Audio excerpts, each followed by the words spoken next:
तमाशागढ़ में मेरा एक्सपीरियंस बहुत अच्छा रहा। बाहर से अगर मैं पहले शो देखती थी मुझे लगता था सब स्क्रिप्टेड है और सारी चीज़ें, बट जब मैं खुद घर में गई और एक्सपीरियंस किया तो कुछ भी स्क्रिप्टेड नहीं होता और जो जैसा है वो वैसा नहीं है। और मेरी सबसे अच्छी दोस्ती आई थिंक 2-3 लोगों से हुई, वजिया, मानूर और शहरी से। और ज़्यादा जो मेरी क्लोजनेस रही वो आई थिंक वजिया से रही है। और आई थिंक मैंने एक दोस्त के साथ साथ बहन को भी पाया वहाँ शो पर।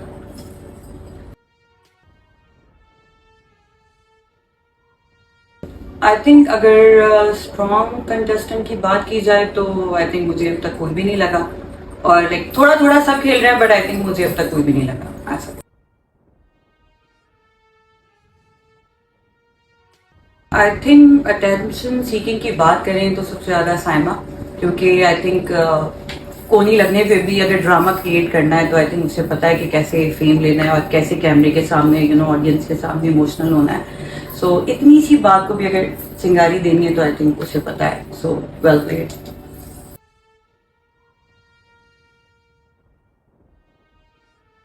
आई थिंक अगर फेकनेस की बात की जाए तो मुझे ऐसा लगता है पर्सनली साइमा, क्योंकि जैसे अगर ऑफ कैमरे की बात की जाए तो वो अगर उसे चीज़ों की ज़रूरत पड़ती है तो अचानक से वो डिसेंट हो जाती है और मासूम बन जाती है।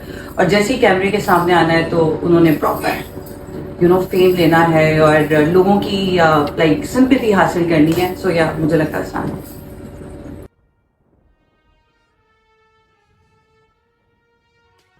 आई थिंक अगर टॉप 3 की बात की जाए और मैं चाहती हूँ बिल्कुल कि ईमान जी, मानी जी और मेरी बहुत अच्छी दोस्त वजिया, मैं चाहती हूँ इन तीनों में से डेफिनेटली जीते और बहुत अच्छा खेल रहे हैं तीनों।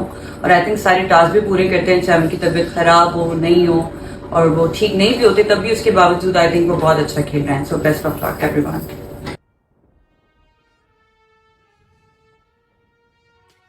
आई थिंक मैं खेल को, क्योंकि तमाशा घर है तो खेल को खेल की तरह मैं लूंगी और ज्यादा इमोशनल नहीं होंगी। और सबसे पहले आई थिंक मुझे अपने बारे में सोचना चाहिए बनस्बत मैं दूसरों के बारे में ज्यादा सोचूं, क्योंकि इन दी एंड बाहर आके आई थिंक सारी चीजें वैसी नॉर्मल हो जाएंगी। सो या अपने बारे में पहले सोचना चाहिए।